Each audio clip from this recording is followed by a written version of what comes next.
All right, hey everybody, Matt Waxler here, Wheels Through Time, and we have made it to the New Smyrna Speedway right here in New Smyrna, Florida. Sons of Speed vintage motorcycle racing. We're in for a big weekend. It's Friday, it's practice day right now, and we're here at the track. Half-mile, banked, paved oval. Like I said, Sons of Speed's been going on for several years now, maybe since 2017. Board trackers, Harley Davidson WRs, the class we're racing in, and we brought a super cool bike I want to show you, all pre-1929 motorcycles. So we got some really cool stuff going on this weekend. We're gonna have a great weekend of racing. We got Billy Applegate over here. Billy's our racer. Billy's, you know, he's been racing for, how long you been racing for? Like 7 years. 7 years. Your former vintage AMA, AMA Vintage National Champ, Vintage right? National Champion. What year did you win? What were you riding? 7 years ago would have been when I won, and that was on a 1950 Panhead. On a 50 Panhead, Billy's dirt tracking that thing, tapping hay bales all the way around. You're all over the country at tracks everywhere. Yes. Awesome, man. Yeah. Awesome. Well, Billy's as fast as they come. He's actually won this race a couple times. On the bike we're pulling out today, and then actually on our friend Mike Silvio's bike. We're going to show you some of that stuff too. We're going to get this trailer pulled down and get unloaded. Catch up with you guys in a bit.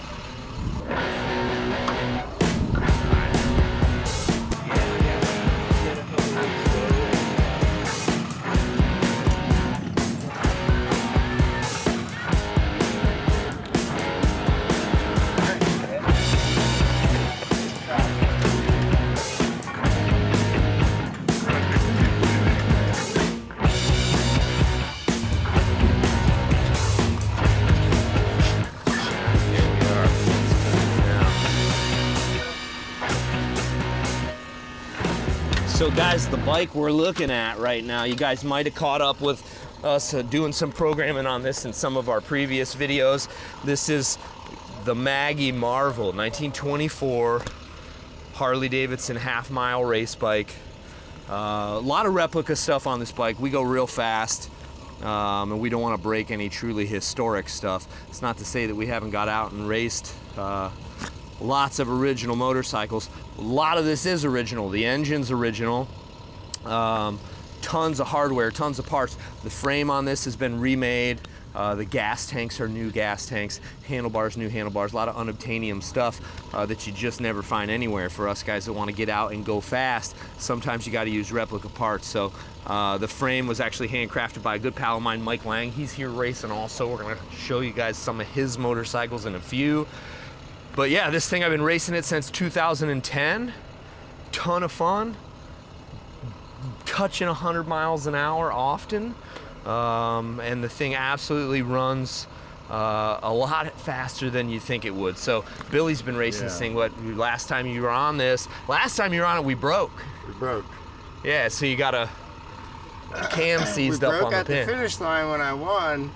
And then the next season came out, and then we broke again. Broke again. To see if this thing isn't winning, it's usually breaking, and if it's not breaking, we're usually winning. Yeah. So hopefully we got a good weekend ahead. We made some changes, Billy. So what I did with this bike, that breakage, it was always the same thing every time. You know, inside of these engines, let me get this out of the way here. This is holding the decompressor up.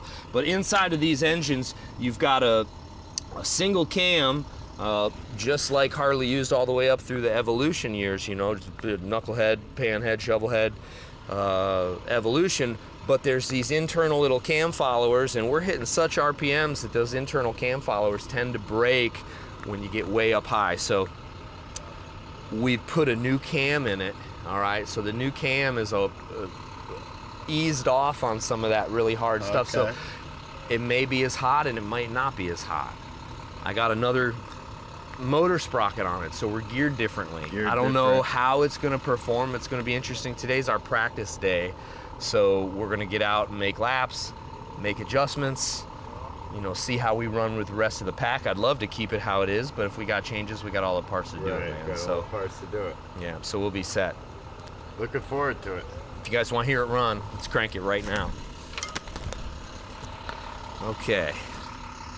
So what we got? Turn the fuel on. I disabled the spark, so this doesn't do anything. It's just sprung down, so you can keep it wherever you want it now. Okay. Yeah. A little bit of throttle. Now we're talking no brakes, no clutch, direct drive. This is a half-mile banked oval. Every race class here, they're all brakeless classes. The last thing you want is a guy in front of you slamming on the brakes going into a turn when you don't have any. So brakeless class and no clutch. This thing's made to go. So here we go, guys. Hopefully we'll be able to flick this thing over and warm it up a little bit.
So this is the one, guys, that Billy won on last time, or not last time. You didn't come last time. Two races ago. This sucker is bad to the bone. It's the fast camel. Mike Silvio here builds the fastest 45s. There's a lot of secret stuff inside that motor that we just don't talk about. Thing about racing is you can't tell people what you're doing, and Silvio's one of the best at it. I don't know that anybody builds them faster than he does. It's gonna be fun to watch the 45 class. There's probably 50 entries. They've gotten way more competitive. Every year the field tightens up, you know, so there's no telling. You can have 5, 6, 8 bikes running together damn near 100 miles an hour, and it's just awesome. Field of competition is really tight. It's gonna be a blast to watch. Billy's piloting this thing also, dropped handlebars. One of the things we were talking about was Billy was racing the Maggie Marvel over there, my bike, and we wanted these two bikes to feel as close to the same thing as possible, because when you get off one bike, if your next bike's just like it, you know, it's a pretty easy transition. So we went with the dropped handlebars, mid-mounted foot pegs. Billy's a little bit bigger guy than I am, but he absolutely muscles and manhandles this thing like you wouldn't believe. So first gear back, second, third gear, these are 3 speeds, got a clutch pedal, got a clutch, it's all WR'd out, close ratio transmission, high compression heads, big monster Wyco magneto, dual straight pipes. It's a brakeless class, so we'll probably have to disconnect the brake rod if they want us to. MRWR Racing carburetor, super rare stuff, narrow primary. It's gonna be fun to watch. So, I've been racing one of Silvio's 45s at Trog. I mean, you built that bike a long time ago. Yeah. And refined it and refined it and refined it and refined it. And then we started beach racing it, and he brought it up for me one year to go race at the beach. And I'm like, dude, we had so much fun. And I don't think that bike, it's lost one race, and it's because my clutch pedal, I just bunged up the start. It's the only race it's ever lost. As far as 45s, you know, That's right. Yeah. Some knuckleheads have outrun it. But you beat some big bikes like that Fastest- monster flathead. Fastest 45 I ever rode. You know, when you're jumping on a 45, and this thing, the Knucklebuster Silvio would work that motor over so many times that it was as refined as you can make one. Right. And we were beating 45 cubic inches, and we're beating 90 cubic inch big twin flatheads. And it's a beach race is an eighth mile. Yeah, it's an 1/8 mile drag race on the beach in the sand. So we've won that.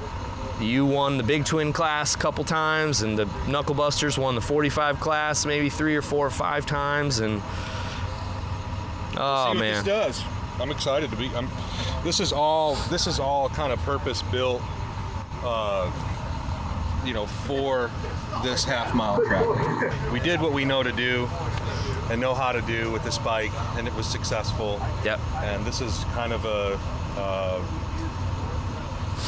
an experiment. Yeah. And we'll see what happens. We'll see what Put Nick happens, on man. It, you know, we're here to have fun. Oh yeah. I'd love to see this thing do some great stuff. This one here, I don't know about. I remember a couple years ago when we brought this here for the first time, I literally was praying that it would just hold together. Just hold together. I didn't even expect this thing to last through the weekend, to be 100% honest with you. And every time Billy, remember when Billy would be out there running practice laps and I'd be waving him in like, get in here, get off that thing, like save it, it's gonna go. The fuse is only so long. The fuse is only so long. Yeah, this one here, whew. And I brought it home and I haven't done anything to it. Put a motor nut on it to start it. It sat for a couple of years, and we literally pulled it out about a week ago, and I cut this hole in the primary cover and welded that nut on it, so we've got its badass starting unit now for all the bikes, which is going to save all of us. No more kicking. Yep. And we put the Wyco mag on it. And that was really interesting. It seems to have really woke the motor up. Ultra rare racing mag guys. They only use these on WRs from, you know, like 3 or 4 years. They only did this magneto, and they also use them on tractors. So I mean, this thing will put out enough spark for a big monster cubic inch tractor. Here we got them on little 45 cubic inch hot rods, 30,000 volts. Zap the hell out of you. This thing's gonna fly, man. I love it.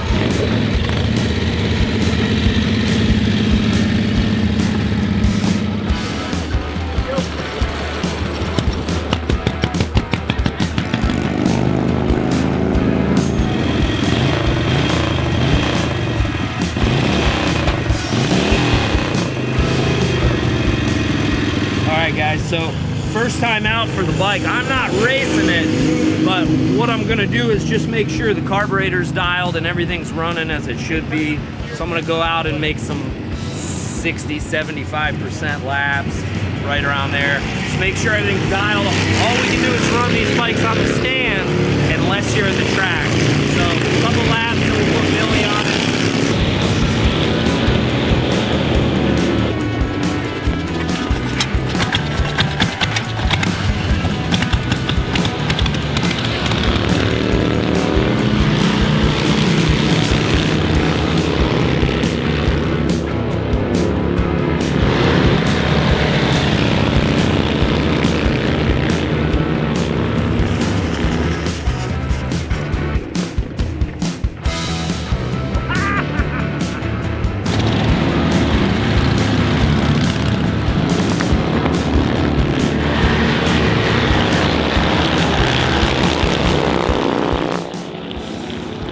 That's good. Those two are paired real nice. That's Billy on my bike, Carrie Maynell on the green bike. I built Carrie's motor, so I don't care how them two do, because I'm happy that both them two motors are running good. Doesn't matter who finishes in front, but it looks like Carrie's running a little deeper into the turn than Billy, and Billy's got him on the straightaway. Here they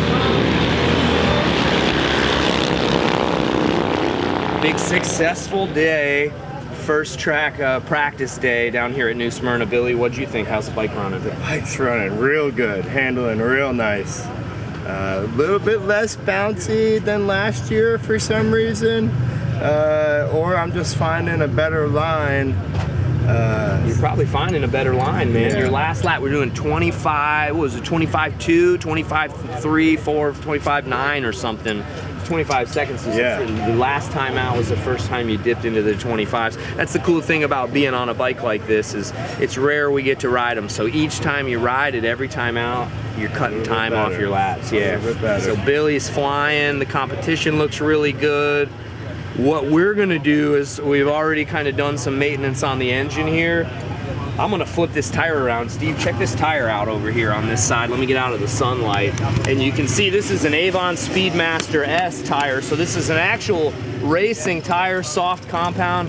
and you can see how chewed up it is over on this side. You know, it's not the best racing tire. It'd sure be nice to put some, you know, Michelin Commanders or something like that on there. But they're shorter. The Speedmaster's taller, and we got such little ground clearance, there's not a lot of options. So what we're gonna do is pull the rear wheel. I'm gonna flip this wheel around, flip the tire around, and we're gonna use this fresh side for race day tomorrow. Other than that, chains didn't stretch much, which is kind of a miracle.